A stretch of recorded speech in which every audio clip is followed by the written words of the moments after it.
Kaustubha Das here with the big announcement for Wisdom of the Sages listeners. This August will be Ashram Month at the Super Soul Farm. Simple ashram living, rising early, morning kirtan, yoga and pranayama, healthy vegan and vegetarian meals, farm seva and being immersed in nature, and then gathering in the evenings for kirtan and readings. Plus, each week we'll have a lead presenter teaching a different facet of the philosophy and lifestyle of Bhakti Yoga. Week number 1 will be the exceptional Bhakti Lata teaching a course called The Beauty of Bhakti, bringing the culture of love and devotion into our lives. Week number 2 is my brother from another mother, Raghunath, teaching Falling in Love with Divinity, the Bhakti Yogi's method for opening the heart. And week number 3 is myself with a course called Following the Path, examining the history and teachings of Bhakti Yoga. You can come for 1, 2, or all 3 weeks, and the pricing is by donation. For more dates and information, go to wisdomofthesages.com/events. Peace. Live from beautiful Tuscany, this is Wisdom of the Sages, a daily yoga podcast with your host, Raghunath, and co-host and senior educator at the Bhakti Center in New York, Kaustubha Das. Welcome to the show, everybody. Welcome to beautiful Tuscany. We're here with about 70 students. Say Harry Bowl, everybody. What a crew. What a crew. And look, we're in the Ramiyan wing of the museum. We're in this beautiful palace, like a Tuscan villa. That is, they've turned into a sacred museum of sacred Indian art, and this is really fantastic. This isn't a painting behind me. This is a massive gong. You know, there's a devotee gong maker who makes these gongs, and you know where they live? I'm telling this to the live people here. They live in a cave. I kid you not. Somewhere in Italy, 2 hours south. It's like a cave house home, and they build gongs. Find your passion. People. Doesn't that make your job seem boring in your home? Do something about it. No, we love these people. We got a great crew, and we had a beautiful day. Seaside yesterday. We took the day off. Thanks for everybody who showed up anyway, even though we weren't here yesterday. What is going on with tomorrow? We're going to do the show, and Satchidananda Maharaj is going to be with us. He just showed up last night. We're excited to have him with us. A lot of you guys know him already. He's an incredible, empowered Bhakti master, and we're excited to have him with us this entire weekend. And then Monday and Tuesday. No, it's Monday we have a day off, and there might be a show Tuesday. If I do it, I'm going to do it with Paramananda. Paramananda does not know about that yet, but if you're here, Paramananda, we're doing the show Tuesday live from Warsaw, because the Youth of Today reunion tour starts. You down with that, Paramananda? All right, he's down. He's always ready. That's why I like Paramananda. All right. Any other announcements, Kaustubha ji? Yeah, we got a heavy echo apparently. Well, I just muted myself and it went off, so I think you need to point your mic a little bit in the other direction. Like this? Speak a little bit more. No. Like put it on the other side of your computer. Yeah. Speak a little bit more in that direction. Hopefully that'll help. Great. I don't think I need that light. Another thing I want to mention is Ashram. Ashram week is happening. Ashram fortnight, we're calling it now. So Stu and myself are doing, what are the dates of Ashram fortnight? August 12th to the 26th. Excited for that. Bhakti Lata and special guests are doing it. Then we're having a Janmashtami festival. That's Krishna's appearance day. And then me and Kaustubha are doing a week together. Super looking forward to it. And you know what? Rachel got one of her neighbors. This was a Krishna miracle. So Rachel, Wisdom of the Sages manager, she moved to Pittsburgh. In the middle of suburbia Pittsburgh. Doesn't know anybody. She moves a few minutes away from a Gujarati disciple of Radha Swami, who becomes her cooking guru. And this cooking guru is coming. This Gujarati lady is coming to be the chef. Wonderful. Looking forward to it. Fine Gujarati cuisine. What's your favorite Gujarati cuisine? Your favorite dish? What's my favorite dish? Yeah. My favorite dish? I like the Gujarati dal. Really? What's your favorite? There's a lot. There's a few. There's the one thing called patra where they roll these leaves up and they put the stuffing and they cut them like little coin-sized things. And there's that other thing. What is that? I need help from a Gujarati. Where is Harshagor? What's that? Come on. That we know. But what's that thing that it's kind of like little rolls? Yeah. It's well, there's patra, but that's the one that's like leafy. But then there's another one that's made out. I think it's like they use chickpea flour or something, and they roll this thing out. And no, this one is What's your famous. favorite It's food, really Harshamor? What's your favorite Gujarati food? Kichi. kitschy. Just Raghunath likes the name already. I like the name Kichi. Kichi.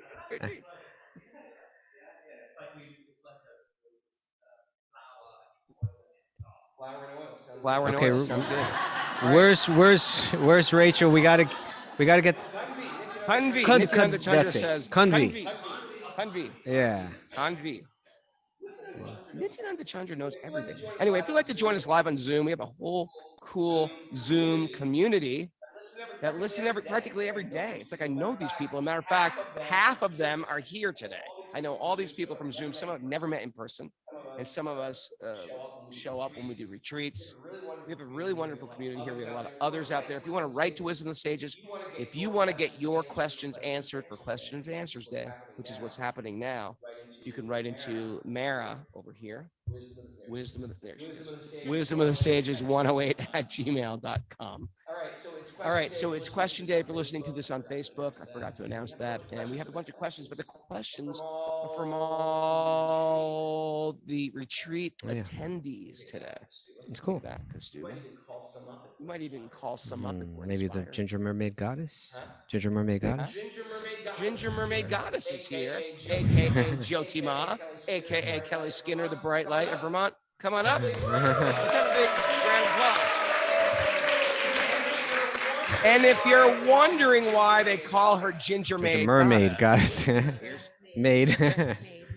Ginger, But it's mermaid, thank you. Or milkmaid. She's a maid. If you need your house cleaned, the maid goddess will do it. Milkmaid would be okay. Milkmaid. This is the first question that I've asked on the Okay. Q&A today, though. So my question is for me or anyone who doesn't live near a temple. So I live in Vermont, and there is the closest one is in New York. Boston, maybe? And Boston. Well, yes. That's in New York. But I've really taken to a morning program here in Mangalarti, and I certainly don't know all the words to all the mantras, and I'm wondering what you'd recommend for how to do sort of more in a more temple morning like program, and any tips on how to memorize the mantras and but do it in a mood where it's not just like okay, next, what's the next one? Next one. Good question.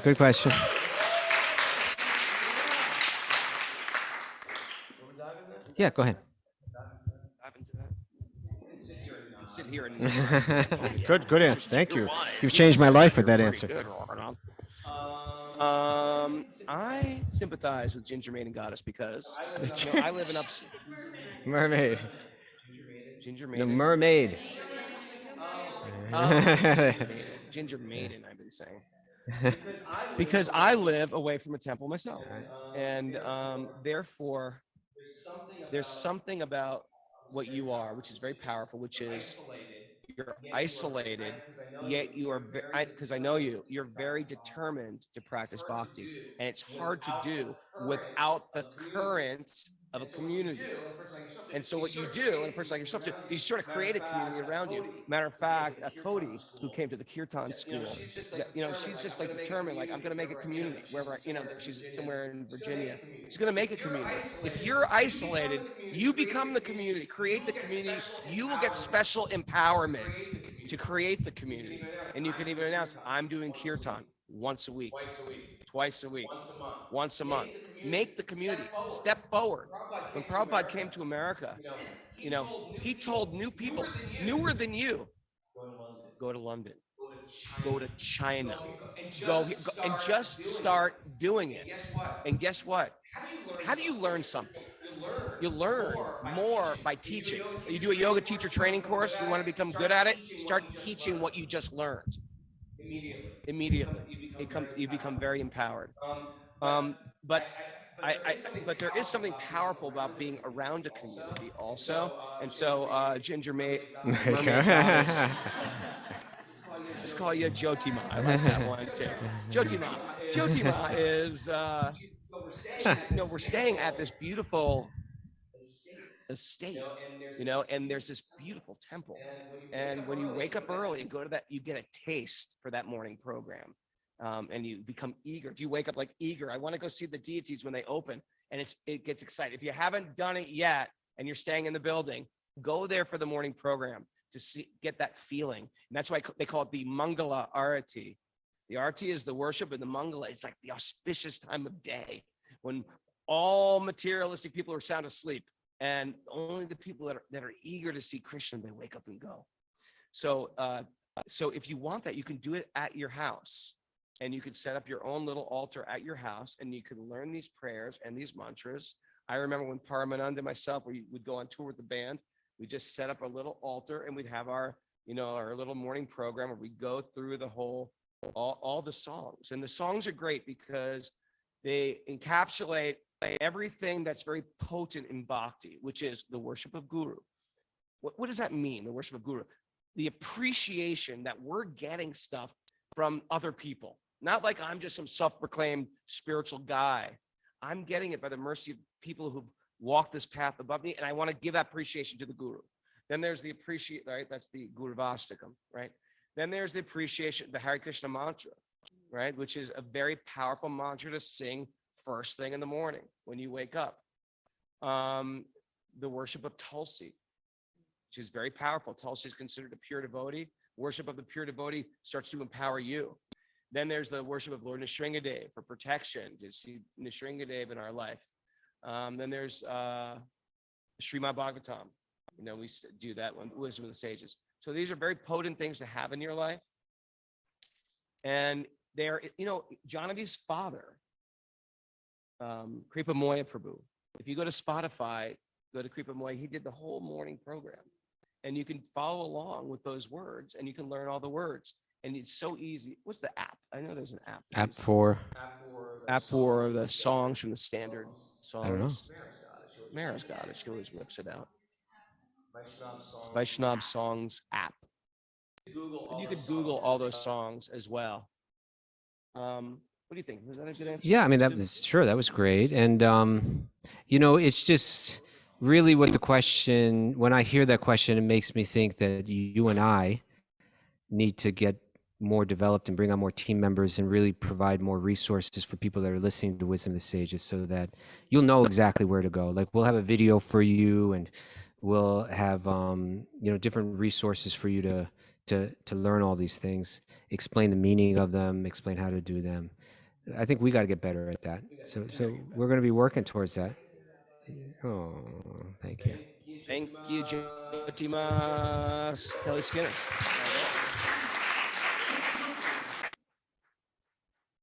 That one from Bayou, Michael Comerford. Come on up. We want you to read it, brother. Sorry. So, Bayou Prabhu, he's a longtime Zoomer. Come on. And a longtime devotee. He's devotee since what year? 83. You got to speak right into this microphone. 83. 1983, from Sydney, Australia. And he's always sent us very encouraging, appreciative notes. And I'm so happy to finally meet you, Prabhu. Likewise. And I met him in the airport, and I got the good fortune of being able to serve him because I rented a car and I got to drive you back. And thank you very much. Well, thank you. And he's one of these, you know what I appreciate about him? He joined Krishna consciousness, gave his life to Krishna at a time where it was like Prabhupada had already just died, just left the planet. We don't like to say died, left the planet. And it was sort of a tough time because it wasn't a very mature society then. Yet they gave their heart, they gave their life. And here it is, many decades later, you're here, you're sincere, and I'm just impressed, and I'm honored to know you, Harry Bull. Yeah. So you got to speak right into the microphone. Okay. Well, first I'd like to say how much I appreciate these two guys. They created this amazing podcast. Okay. Yeah, they've created this podcast and brought this whole group of people from all around the world, unheard of, and it's got so much potential for more. With all you guys here are going to take it out. So hats off to these two guys. I'd like to say thank you. Thank you, Prabhu. It's just a simple question. Can you please clarify the difference between knowledge and wisdom? Is that kind of a trick question? You want me to start? I mean, that's a great question. And I think it's like a super important question. I think people define these things in different ways. You could go to like the Sanskrit terms, jnana and vijnana. Sometimes people go there. The way that I understand it is that knowledge is something that one person can give to another. Like, in other words, give me a subject like, I don't know, anything, how to fix a car, right? Like a car engine, how it works. So that's knowledge. You can make a book about it. It can show you exactly how the car engine works. One person can give that book to another and explain it to another, and a person could take a test on it and pass the test. So knowledge can be given from one person to another, but you can't give a person wisdom. You can speak wisdom to a person. You can share wisdom in the sense that you can share the ideas of wisdom, but it doesn't become wisdom until the person is wise. And that's something that a person has to cultivate on their own. That's something that it's when and we can understand like this, when that knowledge, let's put it in the context of yoga, knowledge, and in wisdom. Let's just take a simple point of jnana or knowledge. Like, for instance, I'm not my body, maybe the most fundamental. I'm convinced of that, like theoretically. I believe that to be true. But how deeply have I imbibed that? If I've fully deeply imbibed it, I should be fearless. I should be detached, from, being controlled by my senses. But because intellectually I've accepted, oh yeah, this is true, but that hasn't become so deeply imbibed that I see the world through that lens. And that's what the Bhagavad Gita calls jnana chakshusa, right? That I see through the eyes of knowledge. Now I'm moving through the world. Let's add a couple aspects of knowledge. Like, let's say, this world is temporary and therefore somewhat unreal. Let's say that happiness is our nature internally, and external things can grant temporary pleasures, but they can't grant lasting happiness. So that's all knowledge or jnana. Now, do I see the world through that? I accept it. That makes perfect sense. It clicks. My past experience in life backs it up. I agree. But am I seeing through that lens all the time as I move through life? Do I feel no need to pursue material happiness, or am I still doing that? So it hasn't matured yet from knowledge to wisdom. When now, through reflection, as I go through my challenges in life, through repeated hearing and then reflecting on these ideas and applying them in my life, then we can go through experiences where it moves more towards that. Now this is how I see the world. And when one comes to that point, we can say they have wisdom. Now, a person that's wise, they're moving through the world really smooth because they're not getting caught up. They're not attached. If something that would rock someone else's world, they're like, it's okay, because my knowledge that, someone Satchidananda Maharaj was speaking this morning about what Raghunath was speaking about, like, say, road rage, right?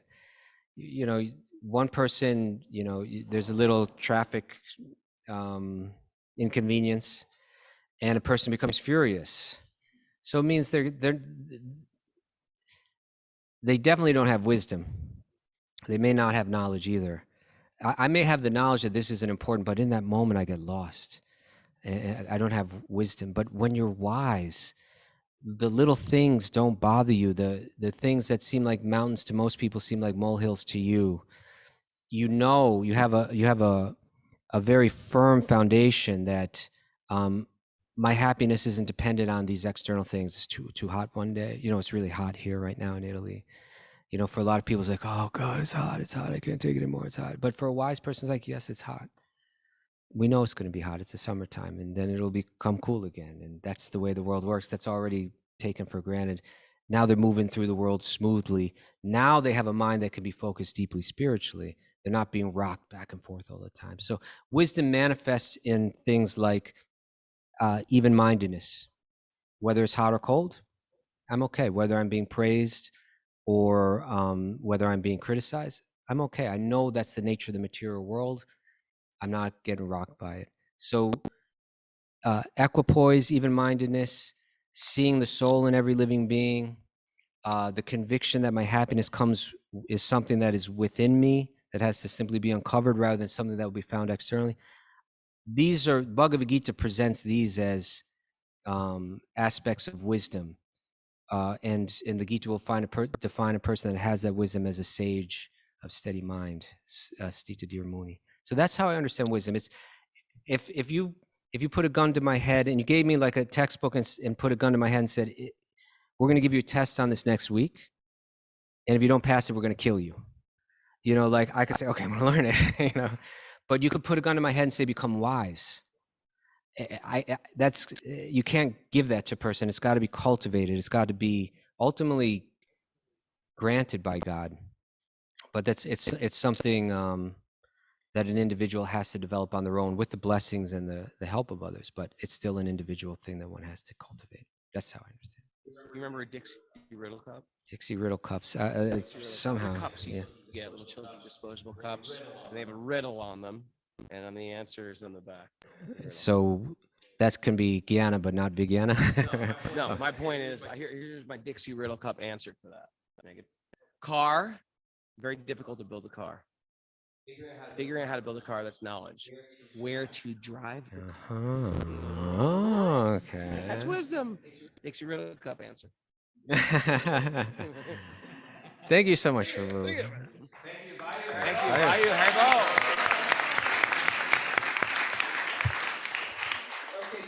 Okay, speaking of road rage, come on up, road rage. Oh, got road rage. This is Mathura Ananda, aka Road Rage. He got the name the day that I told that road rage story.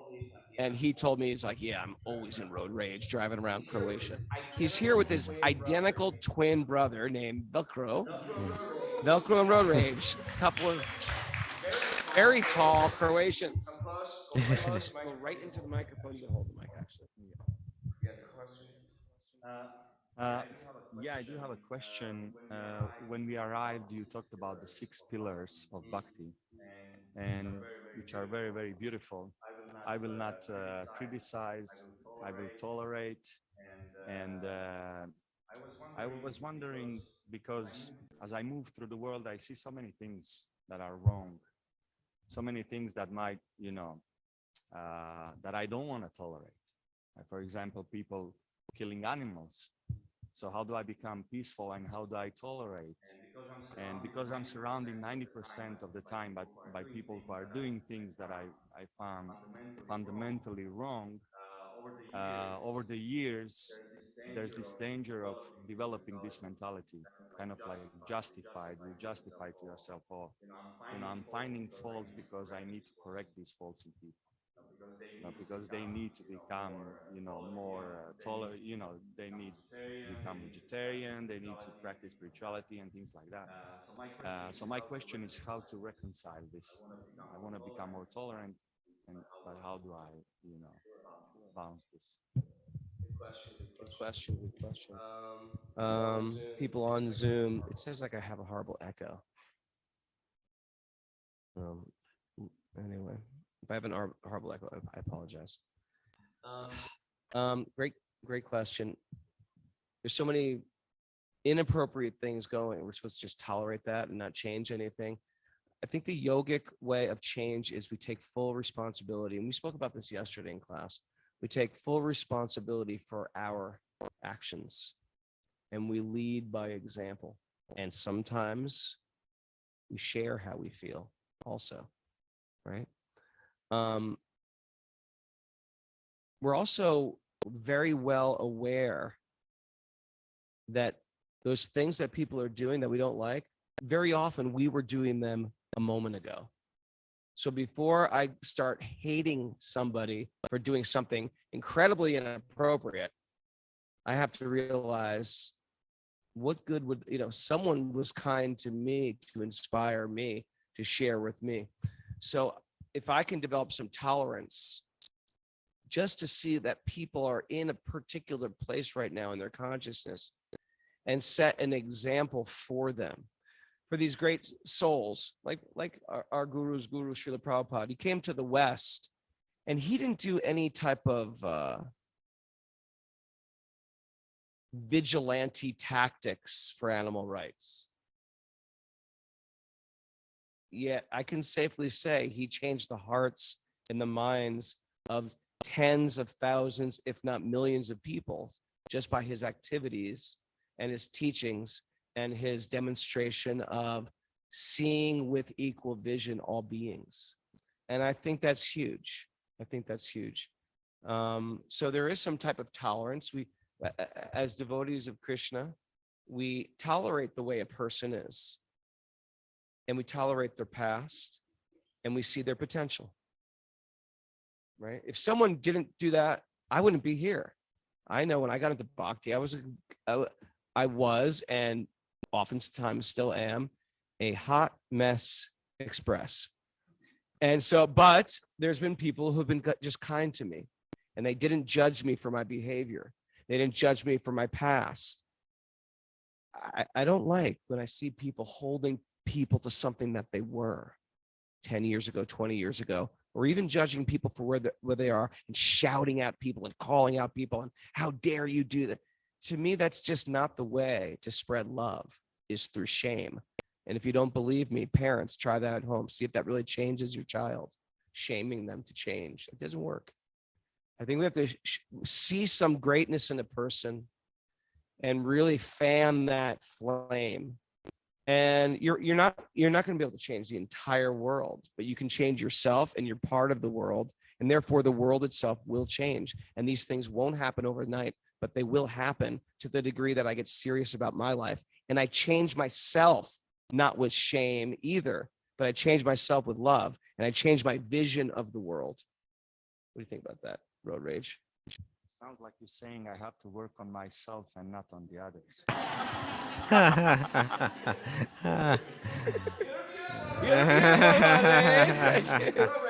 Road Rage, everybody.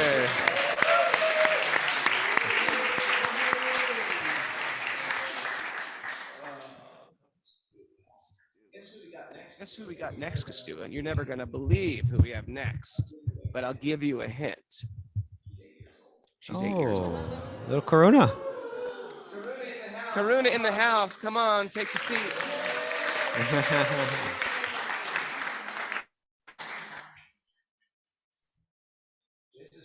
This is from Karuna ji. Gotta hold the mic. Hare Krishna, can you hear me? I think so.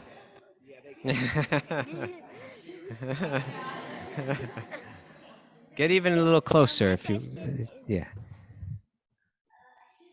A few days ago, Raghunath was talking about how Krishna likes to dress in his unique way.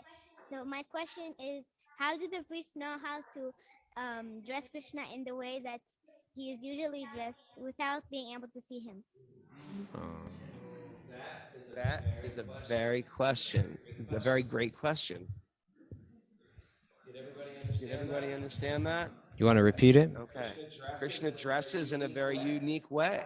How do the priests know how to dress the deity in the morning? Like, how do they know what Krishna wants to wear? How would you answer that, Kaustubha? You're very wise. You have knowledge. You have knowledge and wisdom.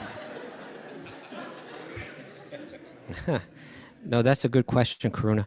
You know, I know that Srila Prabhupada until Srila Prabhupada came to the Western world, there weren't really many Western people that had any interest in that type of ritual, dressing the deities in the temple.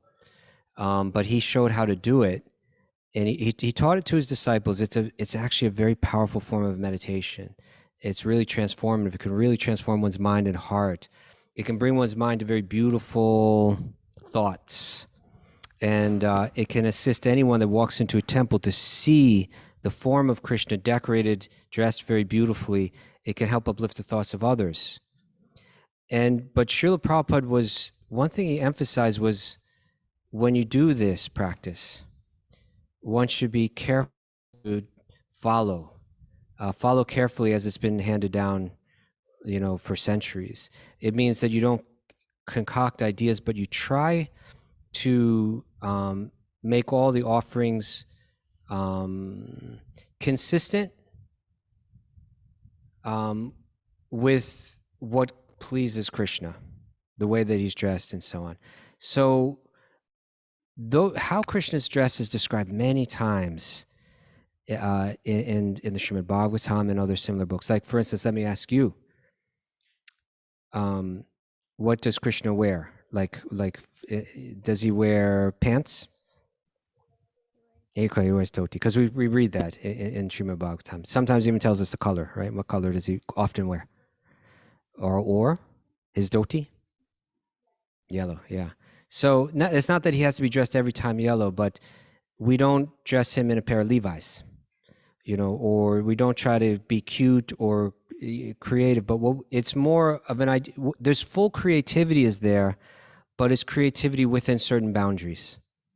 One is encouraged to use their creativity and their artistic sense and make that an offering, but within certain boundaries that we're not, like sometimes I've seen this, I don't like it when I see this, I'm going to tell you right now, but sometimes like around Christmas time, I see people dress up deities of Krishna like Santa Claus. I'm like, no, he doesn't dress that way. And when to see it just creates a feeling inside like, no. It's like, but so what Srila Prabhupada did was he always told us to, like, he would you can look to learn it from people that know how to do it. And really all these different devotional arts should be understood that way. One thing Srila Prabhupada said was to learn about deity worship. Do you know where he said people could go to look, where he told his disciples? Yeah. Well, Karuna, yeah. Or you. Yeah, he said there's a temple, the Radha Raman temple in Vrindavan. Now, here's a temple that's been established for, I don't know, 450 years or something like that. The same families, carrying down the tradition, how to dress Krishna. So if you want to learn how to dress, you can go there. You can, so we learn by following others that have done it in the past. It doesn't mean that we can't. There's a balance, right, between one's own individual creativity and then following. And so that's a practical way to answer the question. I'd say that another way to answer the question is one prays and one meditates to try to understand these things in deeper ways. So there's internal and there's external. We should be careful not that whatever we're thinking internally, like let's say you started to, and you said, I want to know how to dress Krishna really beautifully. What would he like? When I make him a turban, how should I decorate that turban? Then you can pray and you can meditate and maybe you'll get some special inspiration that way. But and that's happening internally. But you also want to make sure that externally that maybe the person that's teaching you about it says, oh yeah, this is good. I like the direction that you're going. So Prabhupada would say that like the God is within the heart and can reveal things to us, but it should be also confirmed by the devotees externally, the people that we respect and that are more expert than us. So I think it's a combination of both. Would you like to do that service sometime? Do you do it at home sometimes? Do you ever dress Krishna? Sometimes I just, we have deities called Gorni. Yeah. Sometimes I just. You enjoy that meditation? Why do you enjoy it? Because I like dressing. Okay. Thank you. Beautiful. Thank you. Would you like to add anything to it, Raghunath? You have a taste for this kind of seva.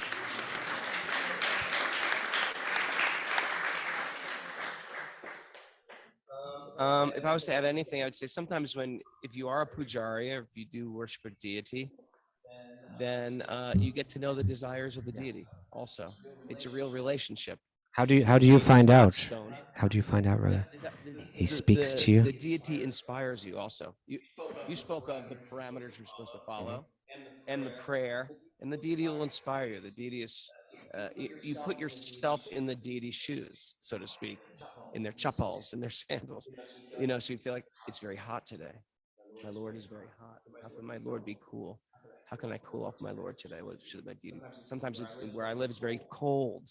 And so I think, oh, Bonki Kishore, he's very cold today. We have to make sure he's got a shutter on like that. And you put yourself into the mood of the deity. And that comes through prayer, but it comes from just when we're thinking, how will Krishna feel? That is a great way to think. How will Krishna feel? Because it's like a parent is always meditating on the child. A good parent is trying to think of what is it? Is it too cold for him tonight? Does he need another blanket when he sleeps? So the pujari or the priest of the particular deity is putting themselves in that position of how is my Lord? How is my Lord? How is your Lord today? I'm done. Guess what? We have a great, this is a person who maybe, if you have to pick one person of our entire Wisdom of Sages community that had the most questions ever answered on Q&A day, it would have to be Harshal who? Gore. Harshal Gore, everybody. Hey, how many people appreciate Harshal Gore here? He's been a local favorite here on the Wisdom of Sages. Come on, sit here. There's nothing like a Gujarati with a East Ender Cockney accent. With a Cockney accent, and we love having him. And we never met, right? This is the first time. First time we met. He's a pleasure to be around. Welcome to our family in person. And he's going to ask a question. You have the question? Okay, so you can hold the mic. Thank you. Hare Krishna, everyone. And just before I ask the question, thank you both for providing brilliant podcasts, the best podcast in the world, and getting us through COVID. It was a really tough 2 years. So thank you to both of you and to you, man. It's a really, really good year. So thank you to both of you. Now to the question. So the question is about regret. Oh, yeah. So I was listening to a podcast recently. Actually, it was Jay Shetty, I think, listening to his podcast. And he talked about different types of regrets. So first regret was foundational regrets. So that's more about financial, education, health. Then he spoke about boldness, so not making the big choices and having those regrets. Then he spoke about moral regrets, where you've done something bad, where you've had a low behavior at some point against someone else. And then he spoke about connection regrets, so that's mostly about family and friends not connecting with someone or disconnecting with someone. So I guess the question to two of you is, what does Krishna and the Bhagavatam teach us about dealing with regrets and the impression of those regrets that leave in this life, but also in our multiple lives? Good question. Could you actually, could we get the end of that question again, the very end? What does Krishna and the Bhagavatam teach us about dealing with regrets and the impressions regrets leave in this life and the next? Okay. You'd like to start? You'd like me to start?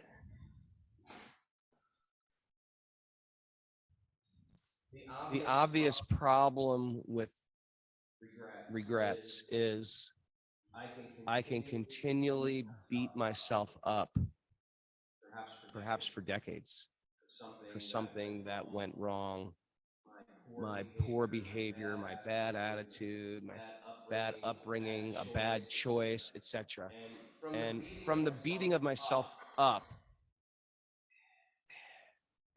it's almost the flip side of having a massive ego.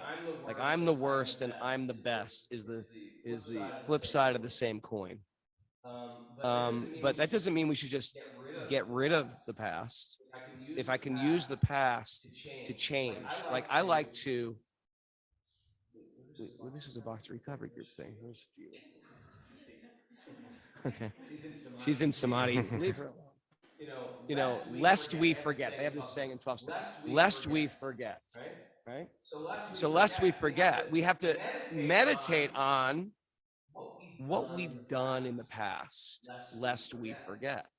Where was I before I started to change my habits, before I became in a community of transformation? Where was I? What were my choices? What were my thoughts? So I don't want to completely forget about it. I want to remember exactly what those choices were, lest I forget. So I never have to do them again. Right? I have a healthy fear of Maya, but not just shame myself, hold those thoughts so I can create different choices going forward in the future. So I think regrets, in one sense, have a place, but I don't want to live in those regrets and just beat myself down. How would you Yeah, respond? you know, you brought up Jay Shetty and the way that he categorized these regrets, and he's a friend of mine, and he operates in a world where like he doesn't present himself like exactly as a speaker of Shastra, but more as like a share of wisdom. Um, and there are so many different kind of self-help teachers out there, and he's become a very prominent one. But what I appreciate about Jay is that he's got a foundation that's Shastric. So it's not just coming from some kind of concocted thought, but there's a solid foundation of tradition that it's coming from. And because you do hear a lot of talk in these kind of self-help circles about regrets, and like a lot of times it's like saying like they should be entirely abandoned, like there's something, just let go of all your regrets. Or people will be interviewed and they say, well, you went through this and you went through that, and how are you feeling about that? Well, no regrets. I wouldn't change a thing. It's like, I don't see how people can honestly say such a thing. And actually, I think if you don't feel regrets about things that you've done wrong, then there's something wrong with you. Whereas if we look to Shastra, if we look to these sacred texts, we find so many examples of good people that felt regrets about things that they had done wrong. And so one example, I'll just share one example, but towards in the first canto of Bhagavatam, we have this very fascinating example of Maharaj Pariksit, who was he was such a qualified man, a man with tons of responsibility, a person that had such like a super high level of character. But one time in a moment, he acted kind of out of character, right? It probably was like a day like today, right? It's like really hot and he's out, on a long hike. Anyone lose their cool a little bit, in the past few days, like on these, long walks. And he came upon a sage that was in deep meditation. And these sages, they could go into states of trance where they're entirely unaware of what's happening externally. But Maharaj Pariksit was so kind of out of it, and maybe he was dehydrated and needed some electrolytes. I don't know. I think Maharaj Pariksit I think that could have solved everything. That could have changed the course of the history of the world. If he was just carrying a little bottle with, so Just had some Gatorade. So in any case, when he came across the sage, he was like, "I need some water. Could you please give me some water?"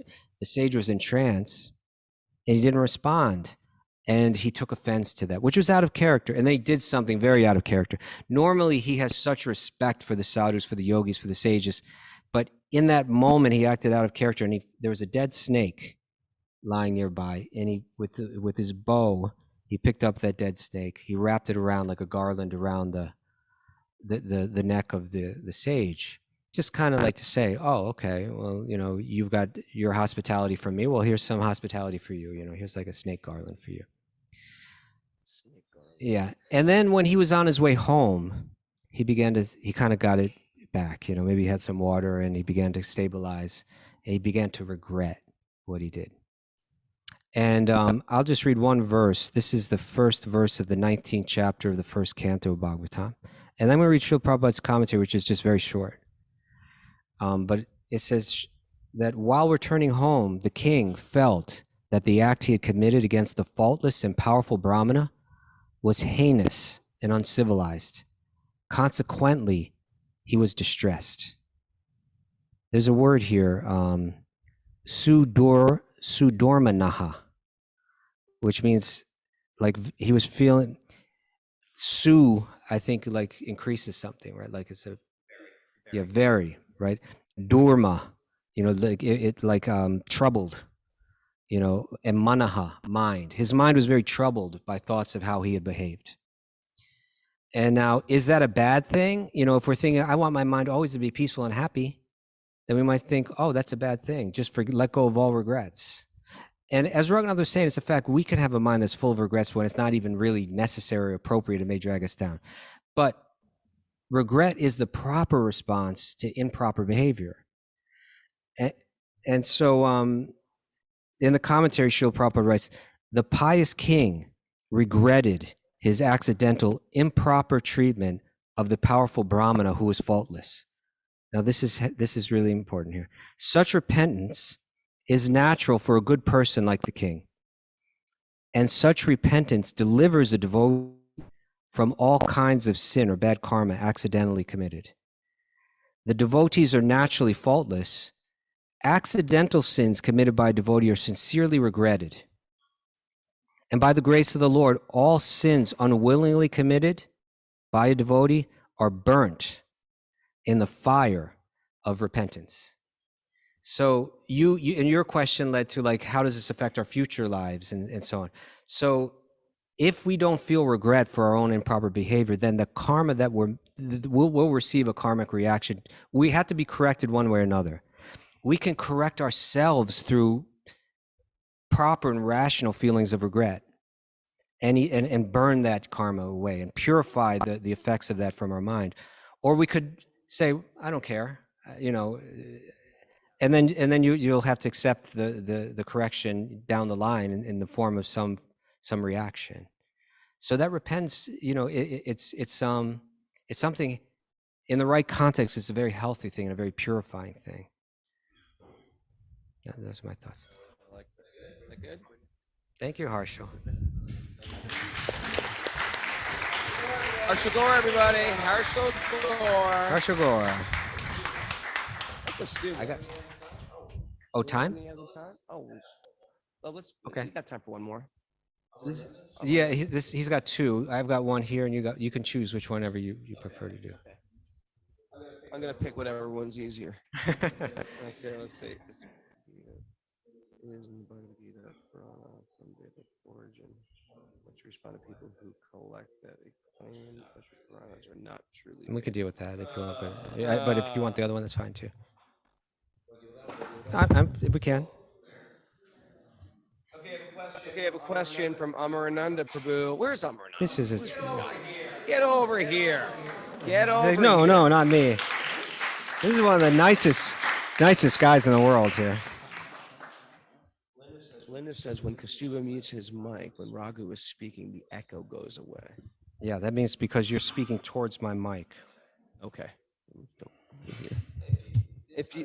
I love this man. I just want people to meet, our community to meet. Amarananda Prabhu lives in Bosnia from Persia. Yes. And we love you. You're I beautiful. Love you too. He's the sweetest guy. Okay, easy, you two. Okay, let's get to the question. We're in our little bromance right now. So he's got a question for us. That was from another devotee. Oh, it's from another. Okay, this is your question. It was collecting questions. Actually, well, I just want to say, Amarananda, he has just the desire to serve everyone all the time. He set such a beautiful example. How can I be? Yesterday, we were just taking a break. We were all at the sea and we were swimming and we were going out to a restaurant with like 8 of us. And he goes, everything is on me. I'm buying everything but everybody. And we were like, oh, thank you. You don't have to do this. He goes, you don't understand. These opportunities do not come along very often where I get to serve all the devotees at once. Why would I pass that up? And I robbed the bank. It's just got the sweetest attitude. And you know what? After being with you, I was like, yeah, what is wrong with me? What the hell is wrong with me that I don't want to serve all the devotees? I should have tackled you, taken the bill from you, and paid for you. It's not too late. It's not too late. Please take me with you. Anyway, I love this person. He inspires me. Keep people close to you that inspire you. Keep people close to you that inspires you. Stay right here. Stay right here. Okay, Prabhu, read this question. Read it right in the microphone. Hare Krishna, thank you very much. I just wanted to say how can we become more dependent on Krishna's plan? In other words, we are keen or programmed to control situations, to have my plan. And how can I switch from that program to a new program that, Krishna, I'm depending on your schedule, your plan. So how can learn the art of switching from this mentality to a new mentality? What is Krishna's plan? How can I rely on Krishna's plan? Kaustubha, you're wise. You have knowledge and I wisdom. don't I'm struggling with both. But that is a really, what a great question. Like maybe just one of the most essential life questions I've ever heard. There's a faith behind that question, right? There's some faith. In other words, to a person that has no faith in this, if you said, really what you need to do now is you need to let go of your own plan and you just learn to accept God's plan. It's going to sound like, what are you talking about? And first of all, how do we even know what that plan is, and that there is a God, and that no, an intelligent person, they make their plans and they carry them out. It's not that, but this idea, it means one has to go past this.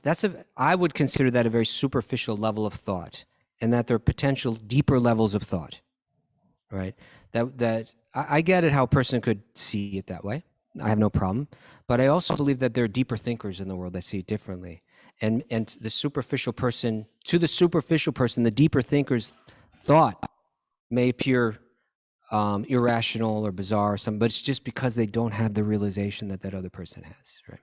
So a wiser person may go through life and recognize something.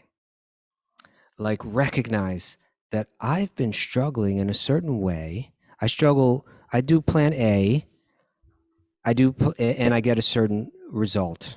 I do plan B, I end up there again. I do plan C, it's still the same thing. I still haven't found true happiness and contentment yet. And I've been trying all different kind of plans. Let me see is there something similar about these plans? And then let me try to understand life a little bit more. Let me investigate. Let me do research into the text, into the books that throughout the centuries, wise people have shared thoughts. Maybe they're attuned to something that I'm not attuned to. Let me apply my own intelligence, to it and see if there's a logic to it.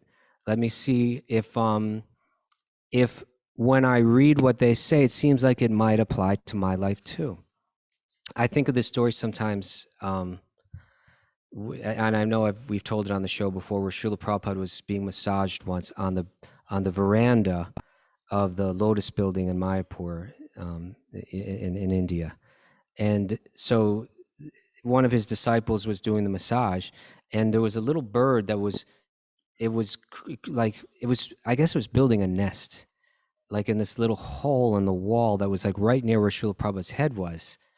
And so it would come in there and it was shuffling around and flapping around, and just it was a little disturbing, like to be right by his head like that. And so the masseuse kind of just told the bird, on your way. And then the bird came back a few minutes later with a piece of straw or whatever in its mouth, and it started trying again. And again, he said, nope, on your way. And then he came back again. He did this several times. And then finally, the masseuse took like a piece of paper and stuffed it into that hole. There's so many places you can build your nest, but just not right here. And I stuffed it in that hole. Then the bird came and saw that paper stuffed in, started pulling at the paper. It doesn't understand that no matter what it does, there's a higher power. It's a higher power that the bird was unaware of.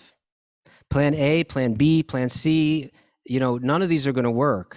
And even when like a really clear indication, like, hey, time to think of things in a different way is there, thinking, oh, well, again, by my power, I can change this. Not recognizing that there's a higher power. And I think what Srila Prabhupada said was, this bird is trying all these different plans, but it doesn't realize that there's a higher power. And that's what we're all moving through this world not realizing that. So a wiser person can begin to think and hear from these ancient texts and say, well, I'm on a planet that's on a certain orbit in a certain solar system, right? That's going in a certain patterns, and with it's rotating on its axis. It's revolving around the sun. it's, you know, it's going through certain cycles, and I can see there's a design here, and that, you know, and I can extend that out, and I can extend that in so many, in different directions, and at all different, you know, unlimited, you know, to an unlimited extent, at least as far as my mind and senses can follow. Makes me think that there's a designer behind this. And if there's someone designed all this, then they're more powerful than I am, right? Maybe there's a plan that more powerful being has, that more powerful intelligence has, that I need to learn to cooperate with. Maybe I'm operating in a way that's not harmonious with that. And maybe the lessons that I meant to learn in life have to do with becoming harmonious with that. And on one level, I may say it's just becoming harmonious with nature, you know. But if I can learn more about what's behind nature, I might say becoming harmonious with God, or like you said, accepting God's plan. But that kind of insight and that kind of wisdom is going to be, in order to go deep, it's going to be dependent on one very important factor. And that factor is called detachment, right? That, like, I have desires that I want to enjoy this world in certain ways. And as long as that's strong in me, I'm going to rationalize away this clear message that nature's sending me, and I'm going to rationalize away that clear message that nature's sending me. So many messages, you know, my body growing old is one, you know, my losing this or losing that. I'm getting all these messages, but I'm not willing to hear the message because I'm attached. So if we want to understand and learn to be harmonious with God's plan, then we really need to practice detachment. And we can get that through hearing the sacred texts that teach about it, by associating with people that have it, by reflecting on their lives and the teachings that these texts are showing on a regular basis. And then what's there in front of us all along, those messages that are really clear as a bell all along, they begin to actually transform us. And we begin to, it's been a theme the past couple of days here, but we begin to let go, right? And then when we let go, well, then we're free, actually. It sounds like it's the opposite of freedom, that to accept someone else's plan. Freedom means I do my own plan, right? But no. It's actually, I'm being controlled. That my own plan is really like the plan of the programming of my mind and senses. Now that I've let go of that, I'm free to be harmonious with nature, harmonious with God, and truly free and truly happy. So some thoughts. Raghunath, you please share something on top. Dixie Riddle Cup answer again. Sweet baby Krishna, please grant me the serenity to accept the things I cannot change, and the courage to change the things I can, and the wisdom to know the difference. Simple answer that the Bhakti Recovery Group says on a regular basis, many times a day. It's really good. I have to learn what I must accept, and I have to stop trying to be that bird who's. Kaustubha said it so beautifully. There are so many signs that I'm just refusing to see because I'm attached to a certain outcome. Help me accept the things I can't change. Serenity now. You are a beautiful man. Happy to have you in my life. Let's hear it for Amarananda Prabhu. And that is our time for the show. We have more questions, but we're going to answer them tomorrow with His Holiness Sachinandana Swami. Honored to have him. A couple announcements. I'm going to be in LA for Southern California. In San Diego, I'm teaching a class. And more information on that later. Look at my Instagram, Raghunath Yogi, and on August 11th, and then also on August 6th. I'm going to be at our favorite studio in Long Beach, California, Yoga 108, for a 6-hour Bhakti Summit immersion. Because the next day is join us tomorrow for more Q&A with His Holiness Sachinanda Maharaj. Also, I didn't mention that wisdomsages.com is where you can find out about Ashram Month. So click on the Ashram Month link, register for spaces, extremely limited, excellent prasad. We're going to celebrate Krishna's appearance together, and just great association for the week. Get out of the city during the last of the summer months. And we'll see you at Super Soul Farm. Hey. Thanks everybody for serving, for letting us serve you. Hey, check this out. Check this out.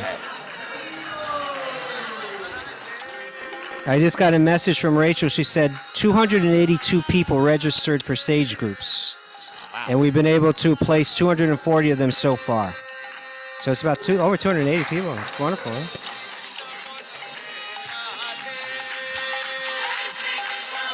You guys sing, please.